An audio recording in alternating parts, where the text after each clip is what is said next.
morning. It's actually noon. Thank you for being here. Yesterday marked 11 months since Russia's brutal full-scale invasion of Ukraine.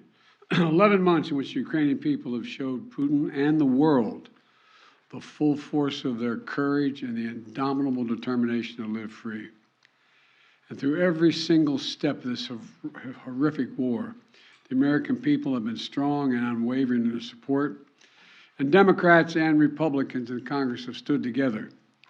The United States has worked in lockstep with our allies and partners around the world to make sure the Ukrainian people are in the strongest possible position to defend their nation, their families, and against the truly brutal aggression of Russia. I haven't seen the likes of this in a long time. The United States and Europe are fully united. This morning, I had a long conversation with our NATO allies, German Chancellor Scholz, French President Macron, Prime Minister Sunak, and the Italian Prime Minister Meloni, to continue our close coordination and our full support of Ukraine. Because you all know, I've been saying this for a long time, the expectation on the part of Russia is we're going to break up. We're not going to stay united, but we are fully, thoroughly, totally united. With spring approaching, Ukrainian forces are working to defend the territory they hold and preparing for additional counteroffensives.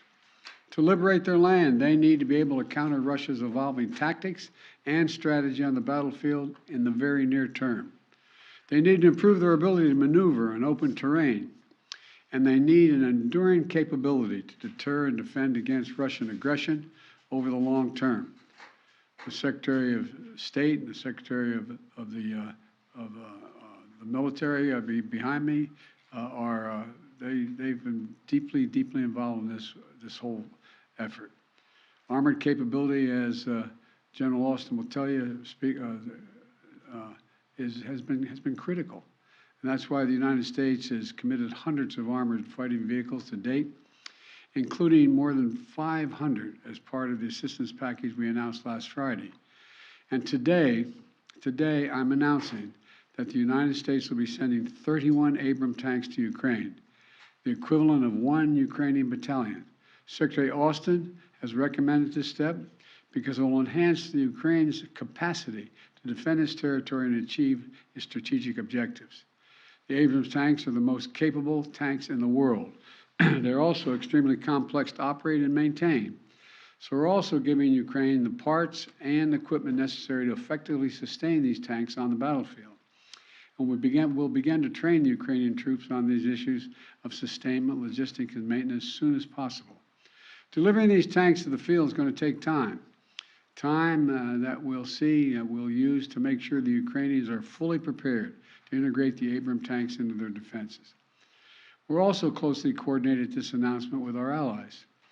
The American contribution will be joined by an additional announcement, including that will be readily available and more easily integrated for use in the battlefield in the coming weeks and months from other countries.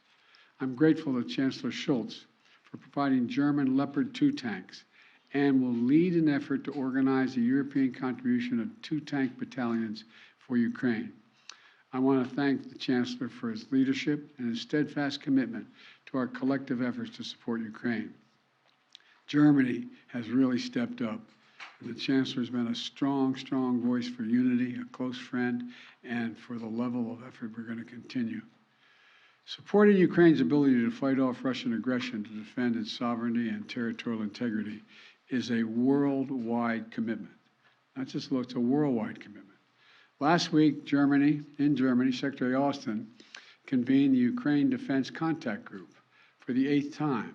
This group is made up of some 50 nations, each making significant contributions of their own to Ukraine's integrity, each fully committed to making Ukraine remain strong and independent and able to defend itself against Russian threats and violence. I want to thank every member of that coalition for continuing to step up. The UK, the United Kingdom, recently announced that it's donating Challenger 2 tanks to Ukraine. France is contributing AMX-10s, armored fighting vehicles. In addition to the Leopard tanks, that Germany, like the United States, is also Germany is also sending a Patriot missile battery. The Netherlands is donating a Patriot missile and launchers. France, Canada, the UK, Slovakia, Norway, and others have all donated critical air defense systems to help secure Ukrainian skies and save the lives of innocent civilians who are literally the target of Russia's aggression. Poland is sending armored vehicles. Sweden is donating infantry fighting vehicles. Italy is giving artillery. Denmark and Estonia are sending howitzers. Latvia is providing more Stinger missiles. Lithuania is providing anti-aircraft guns. And Finland recently announced its largest package of security assistance to date. You may remember I was asked a while ago what I think was going to happen. And I said, I let Putin know. He thought that he's going to end up with the Findalization of Europe. Well, he's got the NATOization of Finland. He's gotten something he never intended. Together with our allies and partners, we've sent more than 3,000 armored vehicles, more than 8,000 artillery systems, more than 2 million rounds of artillery ammunition, and more than 50 advanced multi-launch rocket systems, anti-ship and air defense systems, all to help counter Ukraine's brutal aggression that's happening because of Russia. And look, today's announcement builds on the hard work and commitment from countries around the world, led by the United States of America, to help Ukraine defend its sovereignty and its territorial integrity. That's what this is about, helping Ukraine defend and protect Ukrainian land. It is not an offensive threat to Russia. There is no offensive threat to Russia. If Russian troops return to Russia, they'll be there where they belong. This war would be over today. That's what we all want, an end to this war in just and lasting terms. You know, our teams do not permit one nation. We're not going to allow one nation to steal a neighbor's territory by force. Our terms that preserve Ukraine's sovereignty and territorial integrity and honor the UN Charter, they're the terms we're working on. And you know, these are the terms we all signed up for and 143 nations voted for in the United Nations General Assembly last October. So, the United States, standing shoulder to shoulder with allies and partners, is going to continue to do all we can to support Ukraine. Putin expected Europe and the United States to weaken our resolve. He expected our support for Ukraine to crumble with time. He was wrong. He was wrong.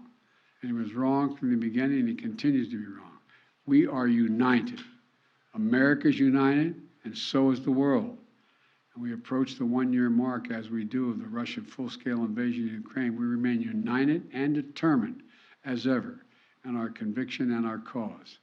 These tanks are further evidence of our enduring, unflagging commitment to Ukraine and our confidence in the skill of the Ukrainian forces.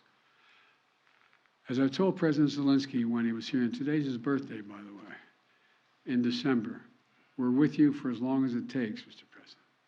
Ukrainians are fighting an age-old battle against aggression and domination.